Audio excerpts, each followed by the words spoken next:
to bring today's episode to the podcast talking all about autoimmune disease and fertility. In 1/5 the cases of premature ovarian insufficiency, there is autoimmune disease.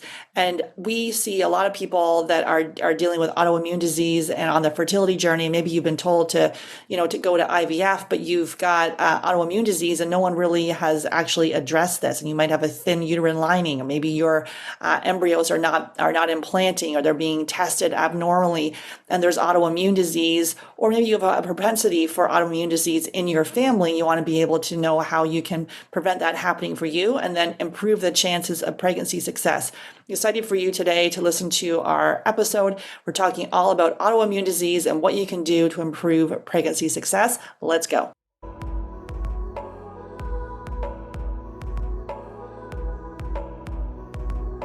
Hey, Katie, excited to have you back on the podcast. Yeah, thanks for having me. Awesome. So today we're talking all about autoimmunity, so our autoimmune disease. So I was looking in our Get Pregnant Naturally with Low AMH and High FSH Facebook, and a lot of questions about autoimmune disease and how that can impact fertility. And this is something that we see all the time with people that are in our program. Actually, they'll say, I've got low AMH and high FSH, and maybe they have and then they'll tell me, oh, by the way, I also have a Hashimoto's, celiac disease, lupus, I've got MS, I've got this autoimmune issue. My ANAs are positive, so it's not actually, not actually diagnosed with an autoimmune issue, or maybe they have elevated NK cells. And then they're doing all these immune protocols, which I've done some podcasts on that recently, all about the reproductive immunology. But the bottom line is, if the body's on fire because it's attacking itself, we need to then look at the underlying issues of why that is. And conventional medicine is woefully not prepared for this. They're just going to pass you a pill and not dig deeper. So, there's over 80 million autoimmune diseases have been identified. Oh, over 80 million. Wow, that'd be a lot. Over 80 autoimmune diseases have been identified, and it's 50 million people in the U.S. alone have an eight. Wait, hang on. That doesn't make sense. 50 million people in the U.S. Have identified as potentially having an increased risk of an autoimmune disease, of developing that in the future. So, and this has been on the rise in the last 3 or 4 years, either from the jab itself or from getting, COVID. So, what's, chicken or the egg kind of thing with the stress that we're all under. But anything you wanted to share there? Yeah, I think when we think about autoimmune disease, the key is in the immune system, right? And so anything that puts the immune system under strain, if we think about the immune system as our bodies, or one of our body's main surveillance systems that is there to keep us safe and to protect our tissues, and particularly relevant in fertility and pregnancy, because it's also there to help protect a growing fetus, is anything that can put that out of whack, anything that can disrupt that surveillance system and impact its operational function, can essentially put us at higher risk for autoimmune disease. And autoimmune disease is really thinking about our immune system almost backfiring on itself, so we're whilst people can have a compromised immune system, and maybe they're getting all the coughs and the colds and the flus and everything else coming in, that would be an indicator that maybe that immune system is a bit depleted and not working in quite the right way, not being able to defend itself right. What we see in autoimmunity, auto means self, and so it's your body starts attacking its own tissue. So what that indicates is that the immune system that surveillance system is so confused, it's had so many mixed messages that it's forgotten how to respond to itself, and it fails to recognize self as safe, as its own tissue, and it starts to attack its own tissue. And the reason there are so many, these not quite 80 million, but 80 different autoimmune diseases is and more all the time, it's different parts of the body. And actually I don't find it that helpful knowing which autoimmune disease somebody has, because the truth is they often go hand in hand with another. And so yes, diagnoses can be helpful, but really the take home is that that immune system is desensitized for some reason and unable to recognize self. So it's about then how can we resensitize things a little and just calm everything down so that it's not this raging bull. Yeah, and so some of the ones we've seen, so we've helped people with lupus, reverse their antibodies there, or what? Yeah, for lupus, what is it there? It's the because it's we help people have reversed that, where it's basically that they no longer are presenting with it. We've helped people. ANA for Yeah, I lupus. think I guess the NA. Yeah, the rheumatoid arthritis. We've helped many people with that, and they're trying to get pregnant as well. Type 1 diabetes. Obviously type 2, which is not autoimmune, but type 1, because we see a lot of people with blood sugar dysregulation, which impacts your ovulation and your menstrual cycle. Help people with MS. A lot of people we've helped with Hashimoto's, which sometimes even saying that hypothyroidism is really Hashimoto's, but people with antibodies like sky high, we like the antibodies, the TPO below 10 and the TPG below 20. We have people with it in 100, 300, 500, 800. They're trying to do an IVF and the body's on fire. A lot of people with irritable bowel disease, so colitis and Crohn's. I had one person come in and she's like, my uterine lining is so thin, and we started to work on she had ulcerative colitis, had done a lot of work beforehand, but she did our testing and protocol, was able to then the uterine lining is able to improve. So a lot of, and then also celiac disease, where people are just going gluten free and thinking that's the solution. Well, we need to look at the health of the gut microbiome, and it's way more than just going gluten free, because a lot of the body can then mount an immune response to foods it sees that are similar to gluten, and then the body's still on high alert, and you're wondering why you're going through IVFs and IUIs and nothing's working, and even though you're gluten free. So it's something that a lot of this stuff is working on the foundational pieces. Like Katie and I were just talking before this about a lot of the stuff is stress, right? Which then your adrenals and all of this can then impact your reproductive system. It's not about running away from stress, because that'll just make you more stressed. But like, what are the foundational pillars that we can work on, and taking it back to making things a little more simple, like working on your sleep and getting the right diet, the movement that's right for you, not like over exercising, and bringing in some boundaries and things. You don't need to say yes to every last thing. And especially like if you're a type A, which we see a lot of people, like they're pushing, they're in a panic, and the fertility industry is going to have you feeling panicked, is to be able to, visualize a positive path forward. Say you don't need to attend every last meeting at work. You can set some boundaries around that. So if you have an autoimmune disease, and even if you don't, right, like there's, like you're saying with the immune system, we've got a handout on that. If you email hello@fivefold.ca and just say immune, we've got a whole immune handout that can help you boost up your immune system, so you're not going to like if you're the one that kind of catches every cold and flu, and you just feel like your vitamin D is low and you want to be able to boost things up, there's things you can do. So let's talk about the conventional treatment for autoimmune disease. Yeah, so I mean, again, there's lots of traditionally people might just have some kind of therapy to suppress their immune system, essentially, and there's lots of different teams that you might find yourself under if you're being managed medically for an autoimmune disease. But for sometimes things can be done surgically as well, and like in Crohn's and things like that, sometimes people end up having bowel resections and having actual portions of their body taken out. And then others are more, yes, so immunosuppressants, essentially, because if we think about this notion that the immune system is attacking itself, then the theory goes that if we then suppress the immune system, and often that means pretty heavy duty steroid therapy, then yeah, it's going to dampen down that immune response and hopefully lower the impact of the autoimmunity attacking your own tissue.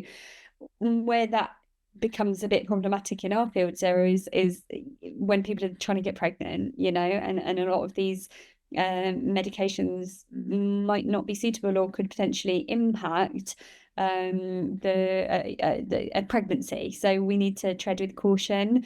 And I guess what just dampening down the immune system doesn't do, because of course that's then a trade-off, and you've got a dampened immune system then, so your body might not respond as well to things that it should be responding to. What we prefer is, and look, we're not anti these things necessarily. In the right circumstances they have a place, but what we're pro is actually looking at the whole person and the whole body, and looking at some of the underlying things that could be driving that condition. Yeah, I interviewed someone, they've done some studies on irritable bowel disease, people that had ulcerative colitis and Crohn's. They've had it for 18 years, and even doing an AIP diet, they're able to reverse it within a couple months. This is people that have been, on steroids, tried everything, and then they made these diet and lifestyle changes, and lo and behold, we have to, we have to also weigh if the diet is too restrictive. So we don't typically start with an AIP, autoimmune protocol diet. I've done a podcast episode on that too. We will dig into do an elimination diet, taking out the top allergens, tweak it with food sensitivity testing. Because sometimes if you're on this like super restrictive diet, that in itself can cause a lot of stress as we kind of try to navigate the world. We might shut ourselves away from social gatherings. So we need to meet the person of where they are. And if you're like, I want to do it all, that might not be the right step. Like if you're like, I'll just do it all right now, there's the stress piece, right? So because interesting, yeah, I find when I go on vacation or go away for a period of time, I'm like, oh, all my gut issues seem to improve, and I'm like, my stool is perfect. I'm like, what, and like, it's the stress that we're under, right? And so we're not escaping it, but we're being able to be aware of it, and where do we, realign things in our life, and so it really, it's about mothering or parenting yourself now before your child comes. Prepare for that, because things get hectic then. And then in the last 3 or 4 years, with COVID, with people getting the vaccine, there's been some reports of a higher rate of cardiac issues as well as autoimmune. You're going to see conflicting studies on this, but I'm seeing, for like talking to hundreds of women, like definitely an increase with pregnancy loss, stillbirth with people that I'm speaking with, and also out of the blue, people being diagnosed with premature ovarian insufficiency. And if, I ask if they've had the vaccine, and sometimes they'll tell me they've had it twice and they had a few little reactions after it. Then all of a sudden now their period is irregular, and, and what's being missed here. So it's not about like, if you had it, we have to move forward. You can't go back, right? It's about then boosting up your body and getting your body in the best possible shape. But anything you want to comment on there, Katie? No, I think it's yeah, as you say, it's we there's no going back in time here, but what we just need to understand is what are the potential drivers for this individual, and how can we help to resensitize that immune system as best we can, and we do that by speaking the language of the immune system, right? So we will talk a little bit shortly about things like the gut immune axis, and like our immune system starts in our gut, right? And also things around like the stress immune axis. It's these are all ways that the immune system is able to survey what's going on in the body, is via these other things. So if we can assess all of those other things, and even just like basic nutrient status as well, our immune system relies on certain nutrients to be able to function optimally. Things as simple as vitamin D deficiency can impact how well your immune system can respond. So again, it's not about When we're talking about autoimmune disease, what we're not trying to do is boost the immune system necessarily, but what we are trying to do is resensitize it and modulate it. So we need to be really careful of doing things that might put the immune system into overdrive and then cause you problems. But what we can do is just nurture and nourish the immune system and help it to modulate and to listen and respond effectively in the way that it wants to. And the other thing just to note is that in our cohort of people that are listening to the podcast, who are trying to have a baby, the immune system, pregnancy is a state of immune system dysregulation, right? So for people, classic cases with Hashimoto's, we see a lot of Hashimoto's in our field, and pregnancy and particularly postpartum are times when that thyroid can destabilize. And so we need to just be really cautious with any cohort of women that is potentially going to be getting pregnant and having their babies. We need to be really cautious of the impact that any autoimmunity could have on their overall health, and try and mitigate it as best we can before going into a pregnancy, as well as supporting it during. Yeah, I've done many podcast episodes on thyroid health and why that's so important, and regularly ask women, is your TSH normal? And they'll tell me yes. The majority will tell me it's normal, but is it optimal? And so have they looked at the full panel? Have they looked at the antibodies? Like what's been missed there? So some causes for autoimmune issues, so the environmental toxins we're all exposed to, the pollution, the smoke, the air quality, the pesticides on our food, those toxins, right? Genetic predisposition, we were looking, so as part of our program, we do genetic testing, different from the karyotyping that you do at your fertility clinic, which only affects about 10% of couples. This is looking at your epigenetics and what are the specific diet and lifestyle and supplement recommendations to support those. And so just had one the other day where she's trying all the time to regulate her glucose, and turns out she has a genetic SNP for that. And so maybe there is a family, like a familial history of diabetes, and then you're like, why can't I regulate my blood sugar? You maybe got a genetic SNP, so then you've got to do like a little more support is required there, and that's how we can really personalize that piece, because it's not that your whole family is riddled with cancer, heart disease, diabetes, and you're just doomed. You're like, you might as well just drink the Coke and forget about it. No, like there's things you can do to prevent that. That does not need to be your destiny. We need to be mindful of it, but what can you do to prevent? And then that's really important, Sarah, actually, because I've spoken to two different people in the last week who have both got very clear genetic connections or correlations with cardiovascular disease and metabolic conditions. And it was really interesting to hear each of those people talk, because one very much had an attitude of, well, it's genetic, it runs in my family, therefore there's nothing I can do about it. And it's not, that it's the fact that my blood glucose is out of control is not my fault, it's genetic. And the other person, who's someone I spoke to yesterday, says, I've got all this stuff going on. I've got PCOS. I've been diagnosed with non-alcoholic fatty liver. I've got diabetes running rampantly in my family, and I do not want to end up like them. I want to do something about it right now, and that truly, that's the best attitude, because we can't, genes are only a teeny part of this. Like, yes, predispositions are important to know about, but really it's everything else that we actually do in our lives that impacts how those genes are expressed.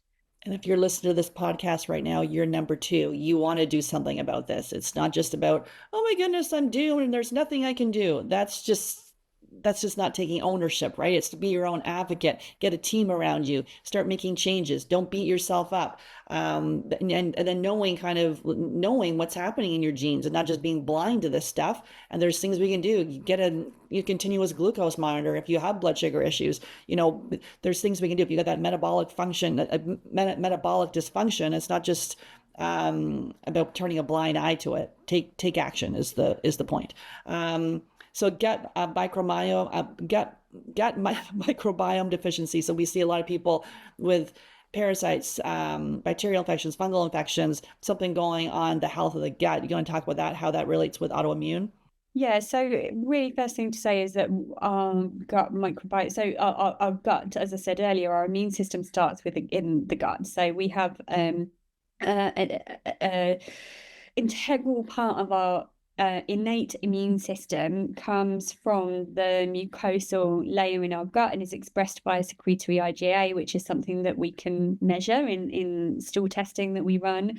So that's a really important part, because that, in terms of that surveillance system and that looking and listening, that's really where it all begins. Then when we see imbalances, so microbial imbalances, that is very much linked to our immune system, because the microbes in our gut, so our microbiome, not just in our gut, but there are tons of different microbiomes now that we're learning about. They are foreign bodies, right? They are microbes. They are external bodies that are living within us, and so that has a massive impact on the modulation of our immune system. So we can have microbes, bugs in our gut that are helpful and that allow our immune system to function really well, or we can have microbes in our gut. You probably have a combination of these, not just one or the other, but loads of people, particularly with these kind of issues, will have an overgrowth of microbes in the gut that are actually producing byproducts. So their waste product is really detrimental to our immune system and can be inflammatory. So like LPS, lipopolysaccharides, they create inflammation in the rest of the body, and inflammation is always bad news as far as anything regards to the immune system is concerned. This low-grade chronic inflammation, huge driver for immune system dysfunction.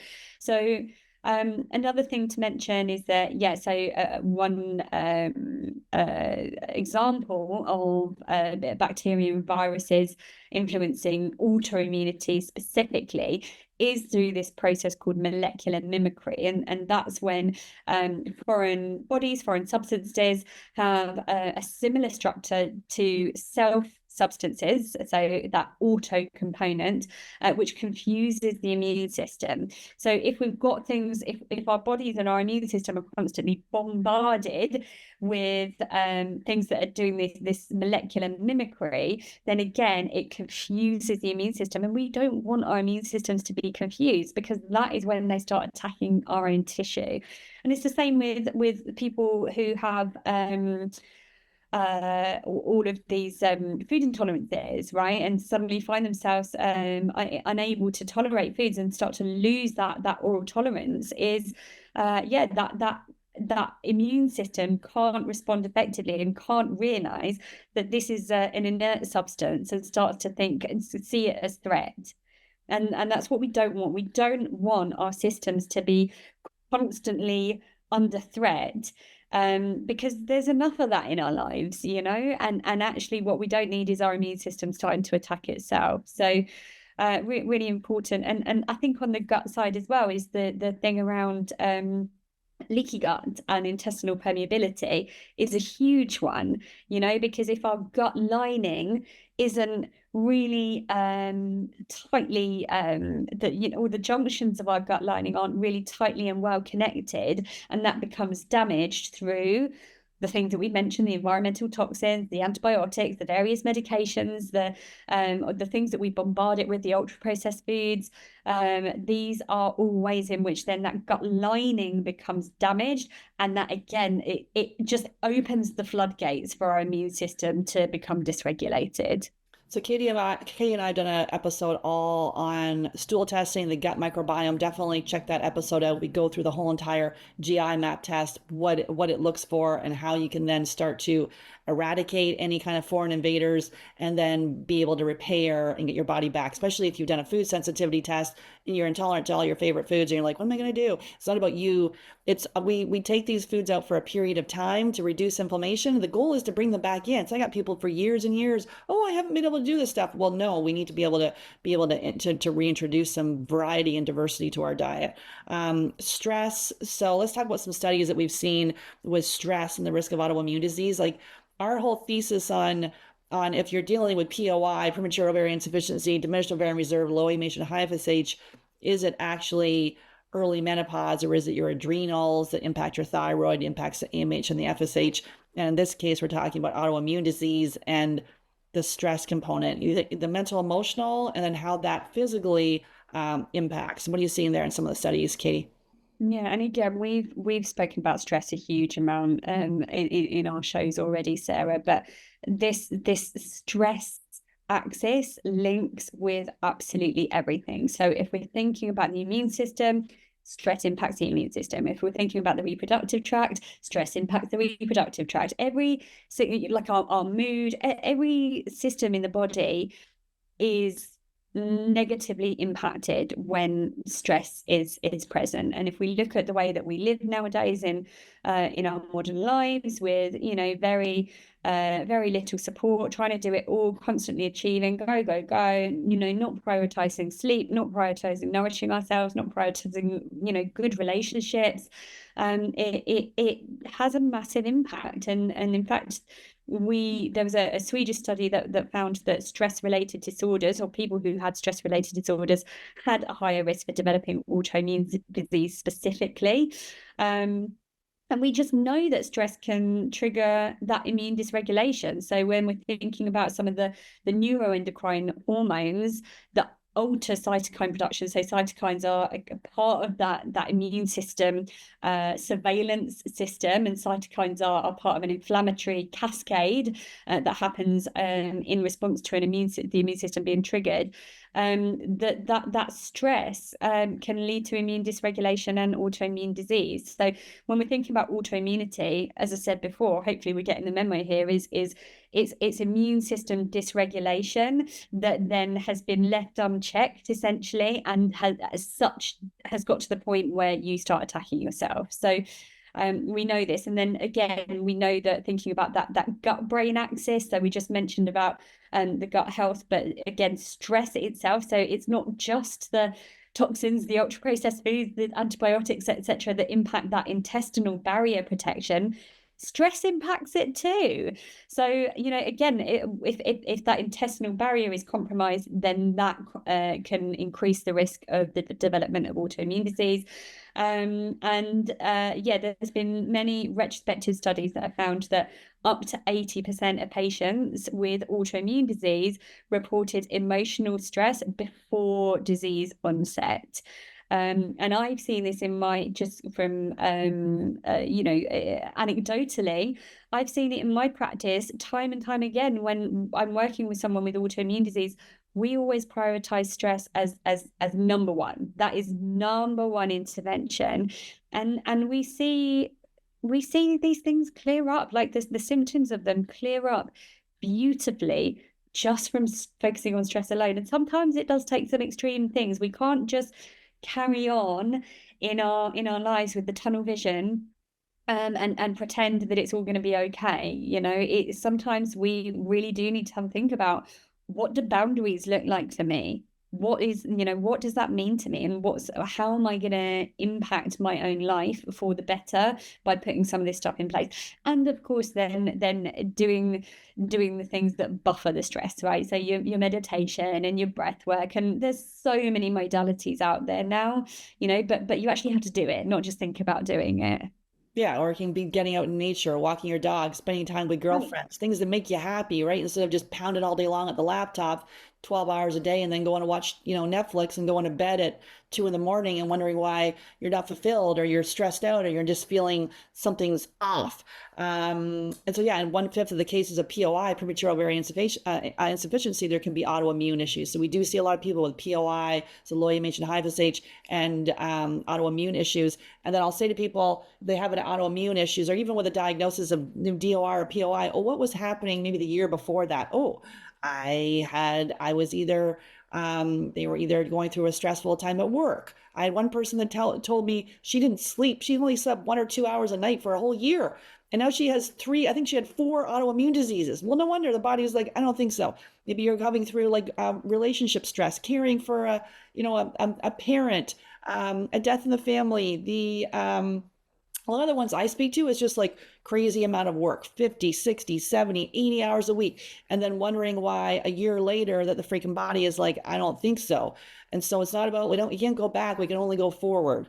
And then how do we then see that, the body's probably just like that's why we like to do the adrenal test. So you can just see in black and white, okay, this is like flatlined, or it's like, it should raise in the morning and then come down at night. Maybe you're elevating before night and you want to, clean the whole house with the vacuuming and doing the laundry because your body's like, on it's tired but wired and all that piece. So all of this is connected. It's not about putting any kind of blame on yourself. You know better, you do better. And for me, this literally has been the stress piece because I'm like, ooh, I'm excited about everything. I'm like, let's do a million things. And then I'm like, ooh, why am I being an asshole to my husband? And he's just like, what's going on here? Or why do I feel like it? For me, it goes into like road rage or just cranky. And then you kind of see like, ooh, and it's not everybody else if everyone else is an asshole, guess what? You're the one in there too. So it is to be able to pull back and, see and not be blaming your partner. Oh, he does not, he's taking his supplements. He's eating pizza and beer and picking on him and nagging him on all that. It's focusing on ourselves. When we work on ourselves, people around us can see a happier you. And then that just translates into, everyday better things. Okay, so I've done a whole podcast episode on reproductive immunology, and so I can never pronounce that word. So there you go, immunology, whatever. And so if you've got a history, like if your ANA is positive, can you just talk about that a little bit there, like with the ANA piece? So it might not be presenting as an autoimmune, but that is running positive. What are you seeing there?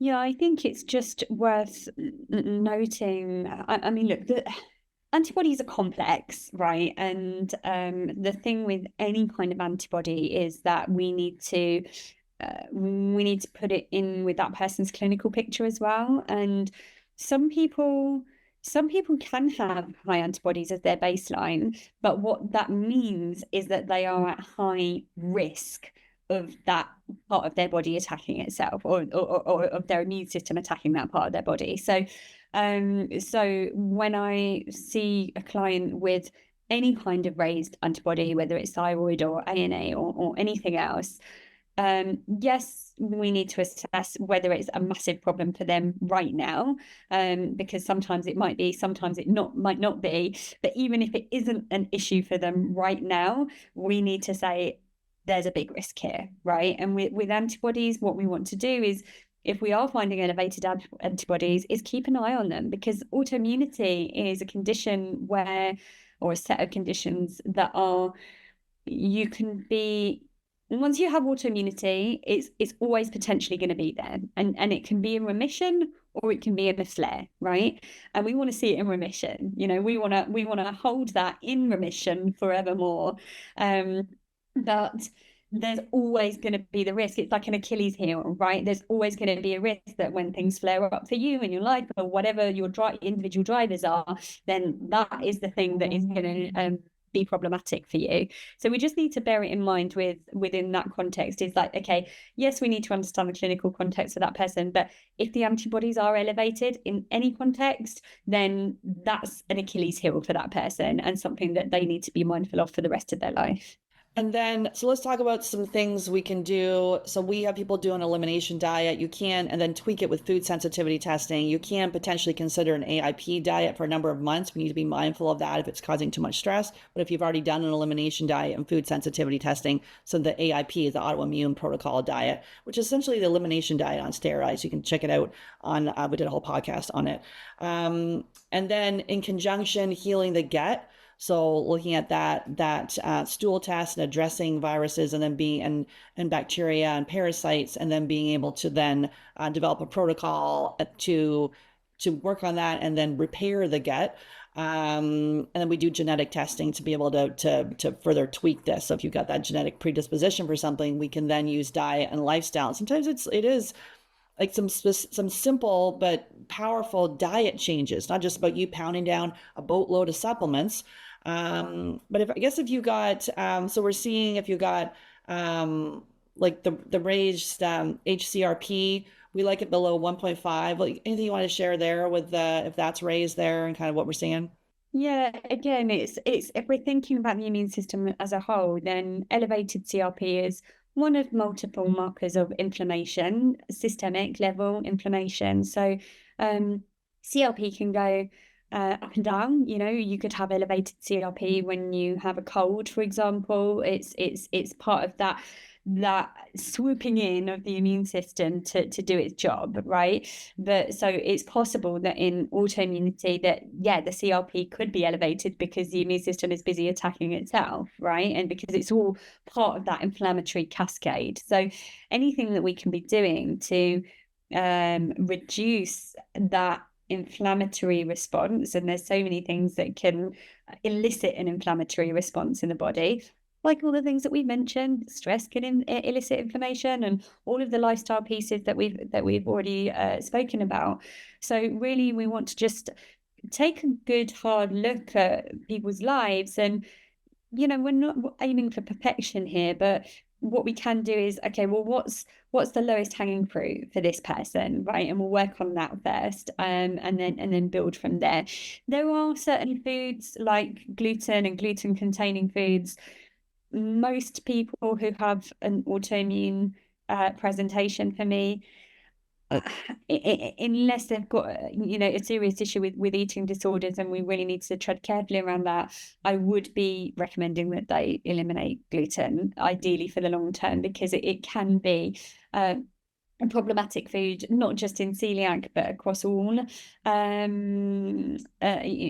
So I very rarely use AIP in my practice. I like to have a bit more of a sustainable approach, but gluten, yeah, that is one that most people with autoimmunity would benefit from getting rid of, and trying to do it properly as well. Like it's one of those ones where every time you have the gluten, it's going to elicit that response and put things at higher risk. So I would be thinking about that for most people in that situation.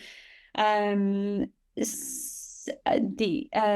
the other things, I think it can be helpful, talking about an elimination diet, as you already did, Sarah. It can be helpful to try and identify that individual's triggers, right? Because I think what AIP does is eliminate the vast majority, if not all, potential dietary triggers, and you just do that, and then you hope for the best. But the truth is, a person's dietary triggers, are going to be unique for them, and they're going to be different for everybody. And probably that person, depending on their gut health in particular, there's going to be a few things that person might have an immune reaction to, and it can be difficult to determine what those are. So AIP just says, look, we're getting rid of it all, let's just blanket this, and then we know that we're getting it right. So it can be helpful in that respect, but sometimes it can be helpful to just eliminate for a time, and then bring things back in very, very gently, and experiment with, okay, well, what's this person tolerating? Because maybe this person can tolerate legumes and lentils and beans, or maybe there's a specific legume that fires up their immune response. So that can be difficult to highlight. It's an approach that really needs long term and quite a lot of fine tuning. So this is why doing an elimination can be helpful in the first instance, but also just focusing on the other things, like broken record over here, stress, because we know that the supporting stress and improving that stress response is going to improve that immune system function generally. But everything that we've spoken about supporting the gut, addressing leaky gut, addressing SIBO if there's an imbalance of microbes, these are all things that need to be a part of that approach if you're serious about managing this long term. Right, and knowing your biomarkers, understanding like your CRP, your homocysteine levels, and a whole podcast episode on that. If you do have elevated NK cells, which has been associated with recurrent implantation failure, recurrent miscarriage, infertility, digging into that piece, and really the diet and lifestyle changes are targeted changes are the best things to be able to reduce that. Obviously, there's a lot of things in the fertility community to be able to help reduce that, but that's, throwing medication at this. So you don't have a medication deficiency. Why are things on fire? And where do we systematically be able to address those things? And you can do that later, but we've got to work on the foundational pieces first. If your sleep is you're not getting enough sleep, you've got high stress from whatever is happening. A lot of the times it is just from the fertility journey itself, because we think at 40 our fertility falls off a cliff and you got the REI telling you got to go now, like that in itself, that is not how we receive our baby. And this panic, thinking that there's nothing we can do and our AMH is low. AMH and FSH are poor predictors of live birth outcomes. We're looking at the wrong thing. We've got to do a deep dive, take control of our health, and don't take no for an answer. Medical gaslighting, all that piece. If you ask your REI if diet and lifestyle changes matter, they'll say it can be okay, but it's not essential. Well, you just asked the wrong person. They only receive 1 hour of nutrition training in medical school. Many medical schools are funded by big pharma. It's not how they're incentivized. They're told to give a pill and to do surgeries. And so diet and lifestyle interventions is not in their toolkit. So it's not opposed to that. You definitely want to have someone, if you've got an acute issue, to be able to save your life with conventional medicine. But we've forgotten about all the things that have been around for thousands and thousands of years, like sunshine and getting good sleep. And there we go on my little soapbox. But some of the supplements to look at just quickly here are, we want to make sure you're doing a vitamin D3K2, some fish oil or omega, curcumin, CoQ10, which is great for egg health and sperm health, glutathione. Anything else you wanted to say on your thoughts on autoimmune issues and fertility, Katie? Just to touch on something very quickly, which you mentioned there when you mentioned fish oil, is that for a lot of autoimmune conditions, that fatty acid balance is really significant. Particularly things around that involve pain, like the rheumatoid arthritis and those kind of things. So a lot of us have got fatty acids that are completely out of balance because our diets, the modern Western diet, just doesn't have a great balance of fatty acids. So really trying to work on building those omega-3s, that oily fish, not just with supplements, but dietary as well. So that's oily fish, it's flaxseed, it's chia seeds. So trying to build those up in your diet as well. Yeah, bottom line with an autoimmune disease and you're on the fertility journey is we need to address this in a targeted manner before, like if you're thinking of an IVF and you've got elevated antibodies and these things, your body's on fire. We need to reduce the inflammation, get your body in the best possible shape so you can have a great retrieval, transfer, IVF if you decide to go that way. And the majority of us can get pregnant naturally. So, working on your health that way doesn't need to be, running towards the clinic. And I don't think anyone that starts their fertility journey dreams of going to IVF. That is not your first choice. But when you go to conventional medicine, that's kind of what they tell you your only options are. It's just not the case. So be your own advocate and dig deeper and take control of your health. Thanks, Katie. Thanks so much.